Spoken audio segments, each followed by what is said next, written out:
La Old House, maison traditionnelle aux murs décrépits sur les hauteurs de quartier d'Orléans. C'est un endroit dans lequel Cindy Choisy aime se promener. Native de quartier d'Orléans, elle a quitté l'île en 1998 pour étudier en France hexagonale. J'ai une formation de styliste designer textile, donc déjà j'avais plein de petits jobs, mais trouver un boulot fixe c'était assez compliqué.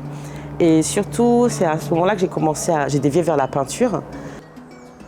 Passionnée d'histoire et de légendes des Caraïbes, elle est revenue en 2008.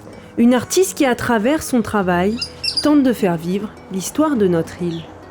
L'histoire de la Caraïbe en général m'intéresse pour comment ces nations assez jeunes en fait se sont formées. Et surtout, il n'y a pas grand-chose sur l'histoire de Saint-Martin, de plus en plus, mais il y a comme un vide. Donc je pense que c'est intéressant d'appuyer sur les points importants et historiques. C'est ici, au cœur de la nature, que Cindy a son atelier, avec en fond sonore le bruit des oiseaux.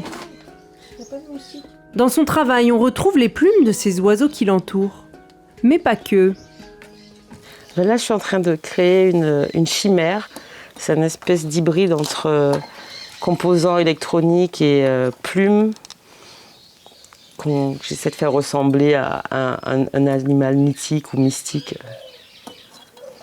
Avec une vieille petite ampoule, un circuit imprimé de souris d'ordinateur, du cuivre, un truc un peu improbable. Le circuit électronique fait partie de ses œuvres depuis quelques années. D'abord dessiné dans ses peintures, il a pris une place particulière dans ses dernières créations.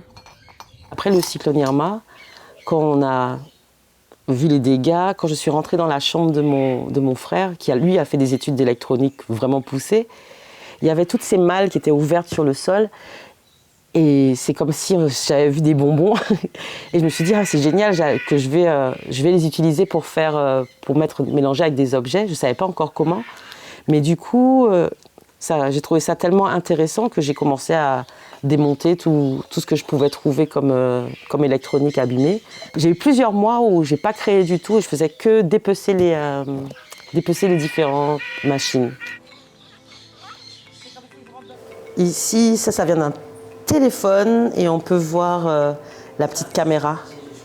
En février dernier, Cindy a présenté pour la première fois ses dernières créations lors de l'exposition Futurist Artefact. Un travail qui lui aura demandé 6 années de réflexion et de création. Les possibilités d'avenir sur les îles de la Caraïbe, et en considérant toute la situation globale actuelle, le climat, les tensions géopolitiques, etc., le problème d'énergie.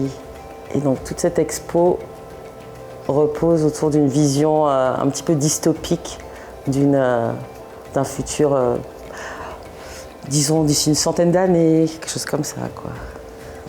Qu'est-ce qui se passerait si on redevenait isolé et qu'on devait faire avec ce qu'il y a déjà autour de nous? Dans cette exposition, Cindy a présenté un travail très éclectique, mais sur une même thématique. Marier matériaux recyclés, éléments de la nature, peinture, sculpture, broderie et teinture. Cindy est une artiste aux multiples facettes, incarnant la parfaite définition de Saint-Martin.